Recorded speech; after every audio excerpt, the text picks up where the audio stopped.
protection les pensionnaires.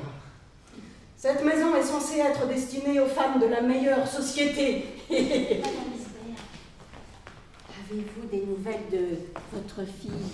Il me semble avoir vu passer une lettre avec un timbre américain aujourd'hui. J'en connais une qui dit que sa fille est mariée alors que tout le monde sait bien que c'est une traînée qui s'est enfuie en Amérique avec l'homme qui l'a séduit. De telles choses ne se disent pas, même si elles sont vraies. Même si elles sont vraies? Une mère reste une mère, je sais bien, mais il faut savoir aussi rester fidèle à ses principes. Bonne soirée, ma chère. Tu as la nuit pour réfléchir à ma proposition. Demain matin, je te dirai ce que nous pouvons faire pour Clara et à quelles conditions. Où Clara va-t-elle habiter?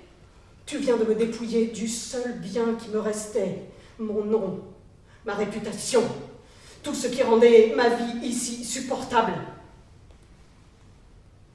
C'est pour toi que je me suis infligé l'humiliation de prendre pension dans cette institution de bienfaisance. Ça, je pouvais l'endurer tant que je pouvais garder la tête haute et me faire respecter. Mais cet outrage-là est de trop. Qu'y faire? Alors qu'il en soit ainsi. Mais qu'au moins personne ne puisse dire de moi que j'ai encouragé le péché, même si c'est ma propre fille qui en est cause. Va-t'en! Je ne veux plus te voir.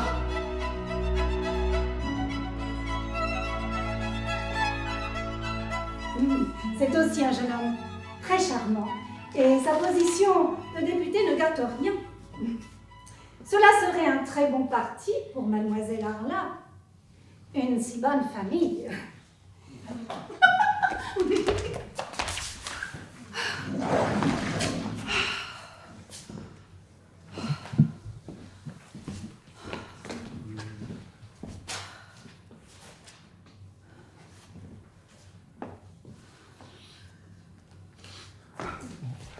Pardonnez-moi, je ne sais pas ce qui m'a pris, vous étiez si pâle, j'ai eu si peur que j'en ai perdu la tête. J'ai pensé que cette danse endiablée vous avait rendu malade.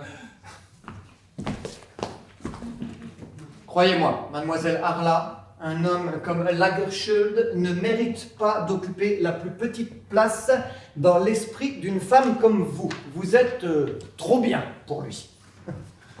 Voilà qui n'est pas très délicat. Le major n'aurait jamais fait ça. De la façon dont il danse, comment il te soulève et t'emporte au point que tu ne sens plus le sol sous tes pieds. Oh. Cécilia. Ah, Cécilia. Quoi? Qu'est-ce qu'il y a? Cécilia, tu l'aimes. Le major Lagerschuld n'est pas... Ce n'est pas un homme bien. Je le sais. Il l'a dit lui-même. Pardon? Il m'a dit que son passé était obscur et tragique, mais qu'un petit être innocent comme moi pouvait devenir enfin son ange descendu du ciel.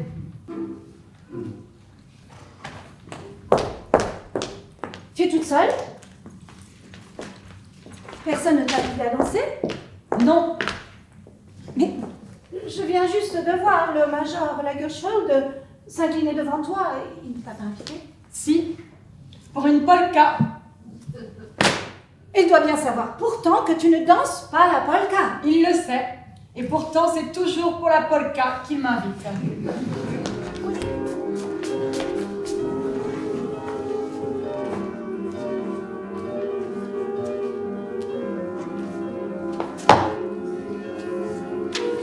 Alors, on ne danse pas le cotillon? Le problème, c'est que tu as fait de ta fille une petite oie blanche qui ne comprend rien à rien, voilà! Tu vois les conséquences de l'avoir élevée comme dans un couvent? Combien de fois ne t'ai-je pas répété que les jeunes filles qui vivent ainsi cloîtrées sont celles qui sont le plus susceptibles de tomber dans les bras du premier séducteur venu? Viens plus près. Que je te regarde.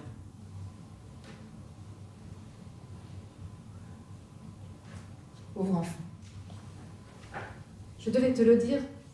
Tu ne dois pas t'abandonner à ces rêves enfantins. Le major Lagerschuld est une personne que je n'aurais jamais dû inviter sous notre toit. C'est un homme faible, dénué de principes moraux, oui. Et pour dire le mot, ce n'est pas un homme bien. Oui, mais ça je le sais, il me l'a dit lui-même. Comment ça, il te l'a dit lui-même? Il n'a jamais eu de parents, jamais eu de foyer, il a été soumis à la tentation. Il n'a jamais rencontré une femme qu'il pourrait aimer, et seul l'amour pourrait le délivrer de ces forces obscures qui jusque-là ont gouverné sa vie. Il t'a déjà dit tout ça? Ah mais j'ai une petite idée de ce qu'il t'a dit ensuite. Tu veux que je te le dise?